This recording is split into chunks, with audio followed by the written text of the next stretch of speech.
First, let's start with the plane crash in Washington, D.C. First thing that has to be said is pray for the families and the rescue workers. It is horrible. An experienced pilot of a passenger jet collided with a what they're saying is a fairly experienced crew of a Black Hawk helicopter. There appear to be no survivors. 67 people believed to be dead. They are still diving in the icy waters of the Potomac. The Reagan National Airport in Washington, D.C. is a very dangerous airport.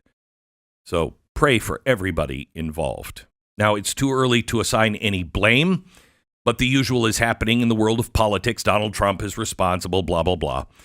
But we do know that there is a problem, a real problem, with our air traffic control system. Nobody has talked about it. Nobody in the press wants to talk about it, but there have been several near misses, and something is happening. Now, in the end, it may not be this, but I want to bring this up because Stu did a whole Blaze original documentary on the dangerous conditions that are currently par for the course in our control towers. Yeah, it was called Countdown to the Next Aviation Disaster, which turned out to be 70 days from when we released it. We talked about a lot of this, and we don't know the cause, obviously. There's still a lot of investigation to do, but you're talking about these air traffic controllers are overworked and understaffed, and of course there was lots of concerns about things like DEI. No idea at this point whether that has anything to do with it. But one thing we did know and did see over and over again in the documentary is how many times we've had close calls over the past couple of years. The pace has picked up like crazy, and the fact that we had gone all of these years without one of these types of incidents was a miracle. I mean, it was bound to happen, and there's still a lot of investigation to find out. But this is, America's like busiest runway. This is and one of our shorter runways. Runways. It's dangerous. And we were just there. I just took off from that airport a week or two ago, and it is tight. Everything around there is really, really tight. It's amazing that many helicopters could go up and down that river and not have more of these incidents. It's very scary. Here is the audio from the control tower. S25, CRJ in flight. S25, F1 is CRJ.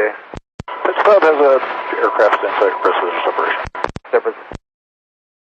472 Washington Tower, 1 star, 32017. Fire command. The accident happened in the river. Both the helicopter and the plane crashed in the river. It's east of the approach end of runway 33. Is the airfield closed? Yes, the airfield is closed. The airfield is closed. Runways as well? Yes, all runways are closed. Nobody's landing. No one's moving at all. Our government is out of control, and we all know this. If you're being honest with yourself, we know this. Our government has given billions of dollars out in COVID fraud. They were fraudulent with what they even said about COVID. When they gave all that money out, nobody caught it. We're not going to get it back. Hundreds of billions of dollars at the Pentagon has just been misplaced. They've done like 18 audits. They just have no idea where they put, $600 billion. Our Navy was told to build a dock to distribute aid to the Palestinians, and after millions of dollars, it failed. Our extraction from Afghanistan, everything we have touched, not just in the last 4 years, but everything that we have touched from the financial situation that our government was involved in, our health care, everything over the last few decades has revealed incompetence, graft, stupidity, waste, and I think intentional sabotage of our nation's will, wealth, and reputation. But we don't have to go over that because that's why Donald Trump was elected.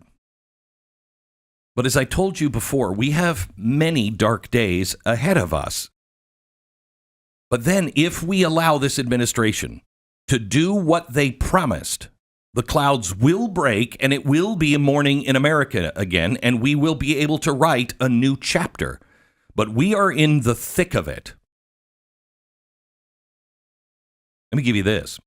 you and I both know something deeply, deeply wrong with our intelligence agencies in this country. And every American, I don't care who you voted for, every American should be concerned about this. Because these agencies were supposed to be on the front line of our defense, keeping us safe from foreign threats, working in the shadows to protect the freedoms that we all take for granted. That was the idea. But I don't know when it changed, but it changed. Somewhere along the way, the people trusted to defend our Constitution and our rule of law started seeing the American people as the very people they swore to protect as the enemy. You've seen it. You may have even felt it personally. The agencies that are supposed to protect us from threats abroad have turned inward. Instead of focusing on real dangers like China's economic warfare, cyber threats, terrorist networks, they've been caught spying on American citizens, censoring their dissent, manipulating public perception. The intelligence community, whether intentionally or through sheer institutional rot, has become a political weapon, and you cannot deny it. This is not just some theory. You don't have to go digging into the shadows to find proof. You don't have to listen to any conspiracy theories. It's right there in plain sight. We watched intelligence officials interfere with the elections. They buried stories that were inconvenient for the powerful. They targeted sitting presidents. They excused other sitting presidents. And if you spoke out against it, those people became a target.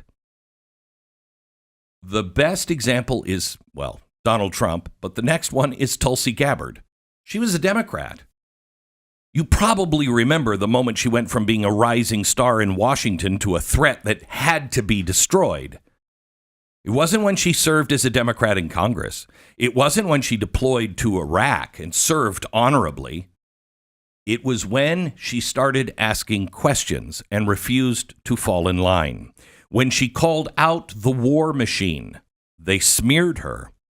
She became a traitor when she started to question the political machine. And when she challenged the intelligence community's narratives, she was labeled a Russian asset almost immediately. When she stood up to the establishment, she was quietly and without cause placed on a government terror watch list.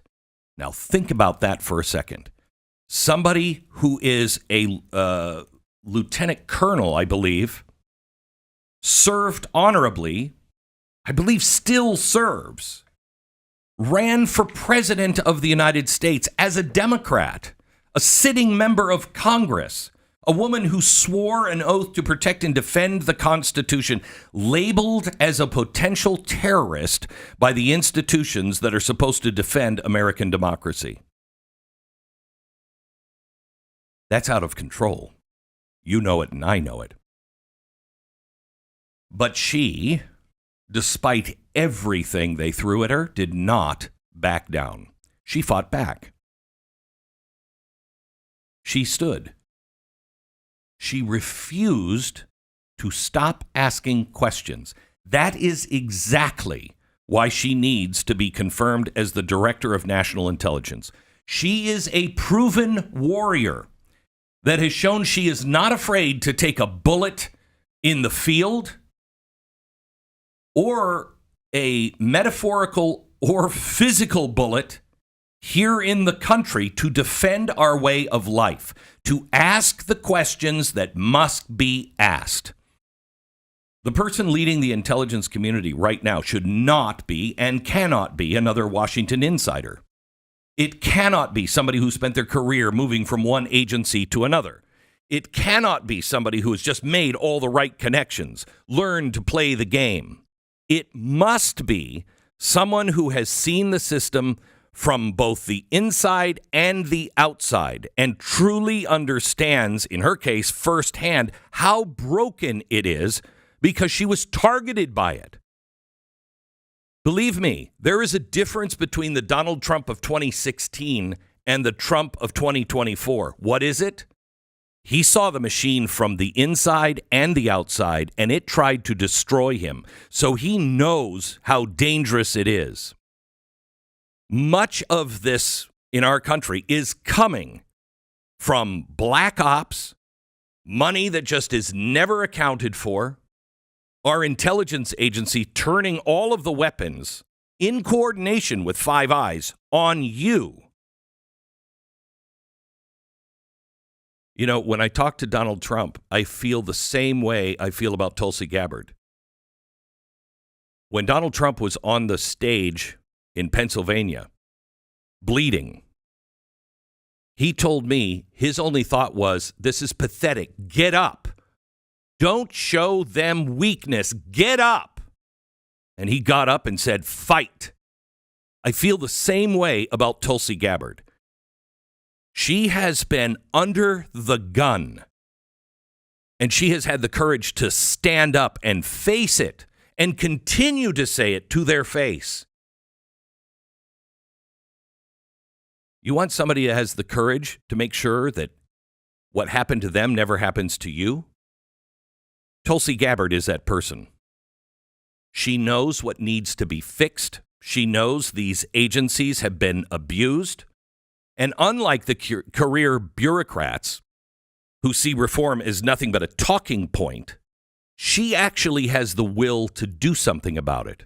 Now think about what that means to you. A director of national intelligence that isn't owned by a party, left or right, who isn't loyal to an administration, Biden or Trump, but is loyal to the truth, who has a record of saying, you know what, I was wrong about that, who isn't interested in maintaining the status quo, but in restoring intelligence agencies to what they were meant to be, and if not, shut them down. They are supposed to be defenders of the American people and our Constitution, not enforcers of an agenda. This is not about left or right. It is about whether you believe the intelligence agencies should be used to protect the country or control the country. Whether you think these agencies should work for you or whether they should have to live in fear that one day they might decide that you're a problem.